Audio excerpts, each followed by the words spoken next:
اعوذ باللہ من الشیطان الرجیم بسم اللہ الرحمن الرحیم۔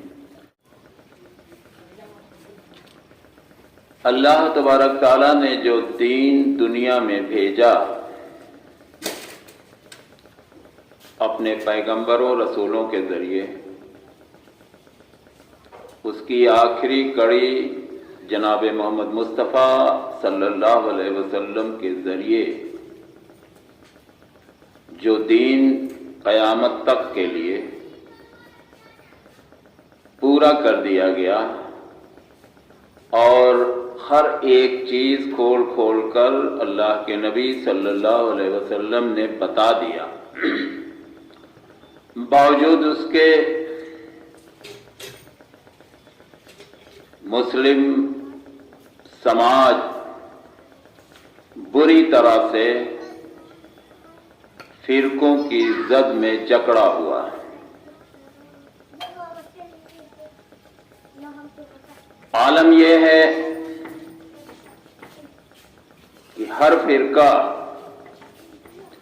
اپنے آپ کو صحیح یا اپنے آپ کو جنتی اور دوسرے کو گمراہ اور دوست کی کہتا۔ حد تو تب ہو جاتی ہے جب آپ اس کے غلط اثرات سماج میں دیکھیں گے کہ اس طرح سے لوگ ٹریٹ کرتے ہیں، اس طرح سے لوگ پیش آتے ہیں۔ اگر آپ ان کی رائے سے، اگر آپ ان کے مت سے اتفاق نہیں کرتے ہیں تو ایسا لگتا ہے کہ سامنے والا سماج کا بہت ہی گندا آدمی،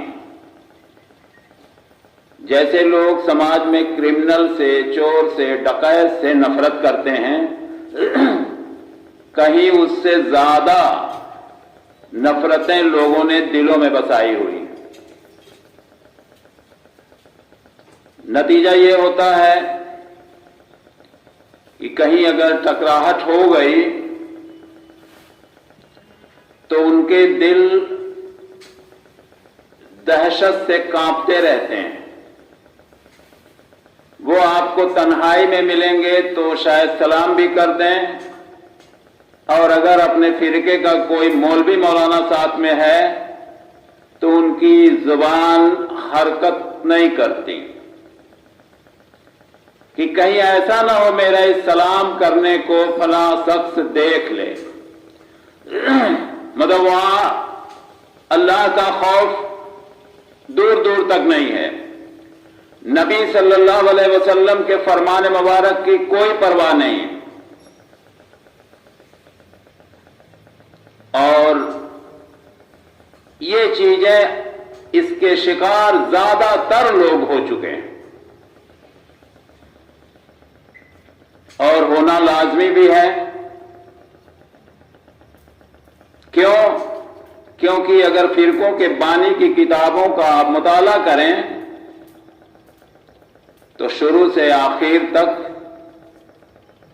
اپنی صاف گوئی، اپنی پاکیزگی، اپنی جنتی ہونے کا بار بار ذکر، اور دوسرے کو دوست کی لعنتی، کفر، شرک میں مبتلا نہ جانے کیا کیا کن کن چیزوں سے نوازا گیا ہے، اور وہی گھور گھور کے بچپن سے وہ چیزیں بتائی جاتی ہیں، تو اسی طرح کی ذہنیت آج مسلم سماج میں تیار ہو گئی ہے۔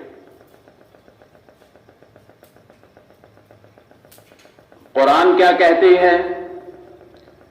نبی صلی اللہ علیہ وسلم کی پیاری پیاری سنتیں کیا کہتی ہیں؟ ہم انگوٹھا تو چومیں گے،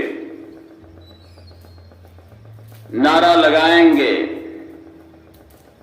محبت کا دعویٰ اچھالیں گے، لیکن جب عمل کرنے کی باری آئے گی تو فوراً فرقے کے بانی کا جو فرمان ہے وہ آڑے آ جا رہا۔ اس وقت قرآن بھی پیچھے چھوٹ جا رہی ہے، نبی صلی اللہ علیہ وسلم کا فرمان بھی پیچھے چھوٹ جا رہا ہے، ہمارے فرقے کے جو بانی ہیں ان کا کیا فرمان؟ ظاہر سی بات ہے ان کا فرمان یہی ہے کہ اپنے علاوہ ہر دوسرے مسلمان سے نفرت کرو، ان کے پیچھے نماز نہ پڑھو، ان کو سلام نہ کرو، ان سے کسی طرح کا کلام نہ کرو، ان کے سائے تک سے نفرت کرو۔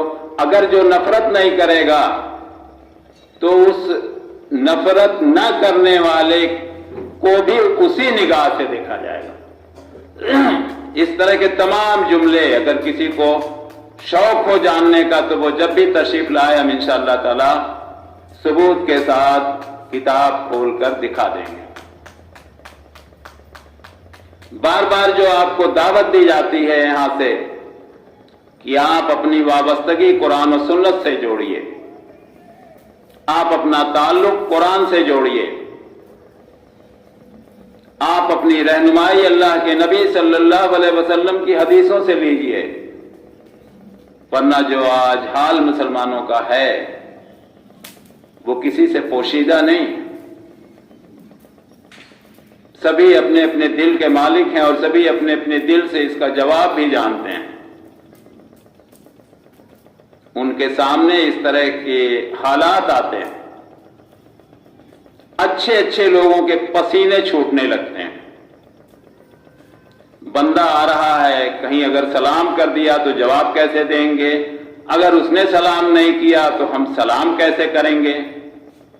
معلوم ہو رہا ہے کتنا بڑا کرمنل، کتنا بڑا چور ڈکیت سے سامنا پڑ رہا ہے، اس شخص کا اس طرح سے لرزتے ہیں لوگ۔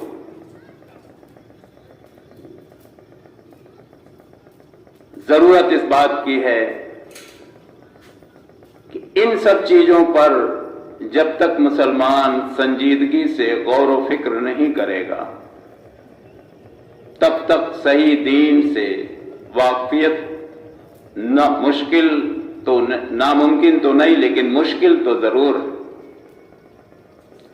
ہم صرف سنی سنائی باتوں پر، رٹی رٹائی باتوں پر ایک دوسرے سے جو ملتا جا رہا ہے اسی پر عمل پیرا ہوتے جا رہے ہیں، عمل کرتے جا رہے ہیں، اور یہ مان کے چل رہے ہیں کہ یہی حق ہے۔ جان رکھیے حق صرف دو ہی ہے، اللہ کا کلام اور نبی صلی اللہ علیہ وسلم کا فرمان۔